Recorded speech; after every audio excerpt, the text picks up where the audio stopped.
Bonjour, bienvenue dans la série Science or Not Science, où nous allons continuer notre pérégrination dans les classements des sciences.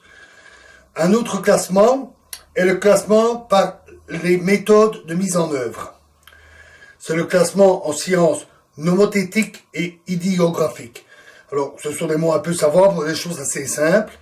Les sciences nomothétiques cherchent des lois générales qui décrivent les phénomènes observés. C'est le cas de la physique, de la biologie, de la chimie, de l'économie, de la psychologie, de la sociologie. Les sciences idiographiques distinguent plutôt l'unique, le singulier, le non récurrent. Donc, elles se concentrent plus sur chaque objet individuellement. C'est le cas de l'histoire, des sciences juridiques, de la philosophie. Ainsi, ce classement a surtout été développé par Windelband aux sciences sociales et il a été repris par Piaget. Un classement qui est venu des sciences épistémologiques, donc de l'épistémologie, c'est le classement en sciences empiriques et en sciences logico-formelles. Alors les deux ont en commun l'utilisation des mathématiques. Mais ce n'est pas sur ce point commun qu'on veut les séparer. Ainsi, alors d'abord les sciences empiriques elles-mêmes peuvent être divisées. Léa Sommer, par exemple, sépare les sciences empiriques en sciences de la nature, sciences humaines et sociales. Dans les sciences empiriques, l'objet est le monde sensible, accessible à l'expérience. Il regroupe les sciences naturelles, les sciences humaines et les sciences sociales. Tandis que les sciences logico-formelles s'attachent plutôt à des déductions, à des règles de formation, à des démonstrations à partir d'axiomes. C'est le domaine des mathématiques et de la logique. On la retrouve aussi parfois dans certaines recherches très théoriques, comme en physique théorique. Mais il y a encore d'autres possibilités de classement. Ainsi, selon Granger, une autre position est celui entre la science de la nature, dont les objets font partie du monde sensible, qui sont mesurables, classables, sur lesquels on peut expérimenter, et les sciences humaines, dont l'objet est beaucoup plus abstrait. Ainsi, les sciences sociales étudient les hommes, des sociétés, les histoires, la culture, les réalisations et les comportements. Il est un fait que une société, une culture, on ne peut pas la mettre dans une bouteille ou la mettre sur une table pour expérimenter.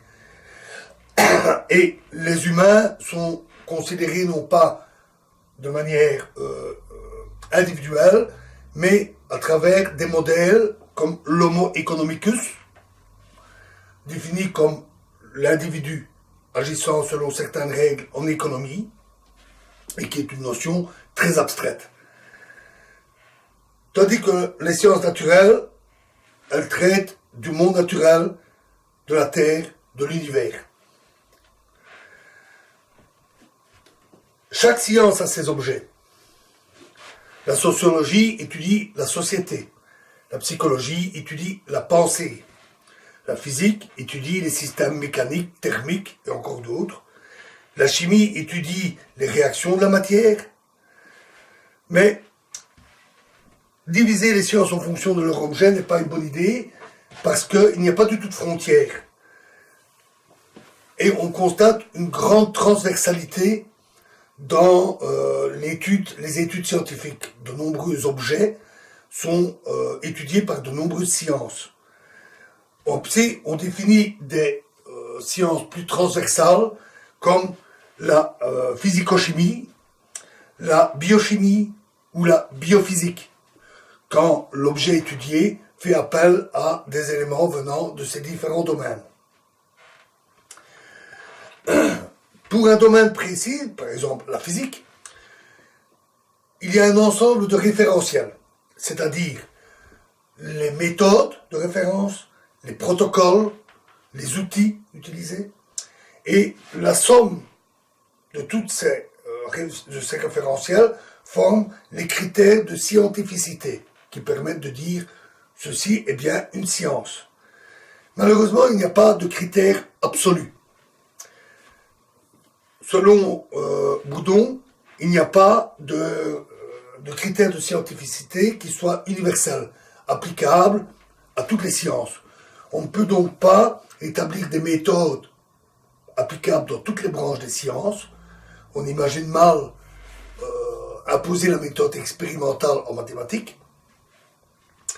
On ne peut pas avoir les mêmes protocoles, on ne peut pas avoir les mêmes règles d'usage.